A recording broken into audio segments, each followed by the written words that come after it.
చెప్పను బ్రదర్ అనే ఒకే ఒక మాట అల్లు అర్జున్ కి పవన్ కళ్యాణ్ ఫ్యాన్స్ కి మధ్య గ్యాప్ పెంచేసింది. డీజే టీజర్ కి వచ్చిన డిస్లైక్ల సాక్షిగా ఆ గ్యాప్ పెరుగుతూ పోతుంది. మెగా హీరోలంతా ఒక్కటే అని, ఫ్యాన్స్ కూడా కలిసి మెలిసి ఉండాల్సిందే అని అల్లు అర్జున్, నాగబాబు, అరవింద్ లాంటి వాళ్ళు ఎంత మొత్తుకున్నా అది అరణ్య ఘోషే అవుతుంది. తాజాగా డీజే ఆడియో టీజర్ కి వచ్చిన డిస్లైక్లు చూస్తుంటే బన్నే పవన్ ఫ్యాన్స్ మధ్య వైరానికి ఫుల్ స్టాప్ పడదా అనే అనుమానాలు వ్యక్తమవుతున్నాయి. పంచకట్టి బన్నీ వేసిన స్టెప్ తో డీజే టీజర్ ని విడుదల చేసింది చిత్ర బృందం. ఇప్పటికే ఈ టీజర్ కి 20,000కు పైగా లైక్స్ వస్తే దాదాపుగా అదే స్థాయిలో డిస్లైక్స్ కనిపిస్తున్నాయి. ఈ అంకెలు Dil Raju and co team కి తలనొప్పి తెప్పించే వ్యవహారంగా కనిపిస్తుంది. కమెంట్లను ఓసారి పరిశీలిస్తే అవన్నీ అల్లు అర్జున్ పై పగబట్టిన వాళ్ళ కమెంట్ల లాగే కనిపిస్తున్నాయి. ఇదంతా పవన్ ఫ్యాన్స్ చేస్తున్నారని చెప్పలేం. సందట్లో సడేమియాలా నాగ్ మెగా ఫ్యాన్స్ కూడా దూరిపోయి పవన్ బన్నీ ఫ్యాన్స్ మధ్య దూరానికి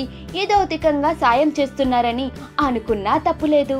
టీజర్లకే ఇంత నెగిటివ్ గా స్పందిస్తుంటే ట్రైలర్ కి పాటలకి ఏం చేస్తారో, డీజే సినిమా విడుదలైనప్పుడు నెగిటివ్ టాక్ ని పనిగట్టుకుని ప్రచారం చేస్తారేమో అని అల్లు అర్జున్ ఫ్యాన్స్ భయపడుతున్నారు. కానీ దిల్ రాజు అంత తెలివి తక్కువడేం కాదు.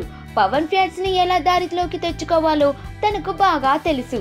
పైగా దర్శకుడు హరీష్ శంకర్ పవన్ కి వీరభక్తుడు. పవన్ ఫ్యాన్స్ ని అట్రాక్ట్ చేసే విషయాలేవో డీజేలో మిక్స్ చేసి వాళ్ళని శాంతించే అవకాశాలు మాత్రం కోకొల్లలుగా కనిపిస్తున్నాయి. డీజే ఆడియో ఫంక్షన్ లోనో, ప్రీ రిలీజ్ ఈవెంట్ లోనో పవన్ కనిపించినా ఆశ్చర్యపోనవసరం లేదు.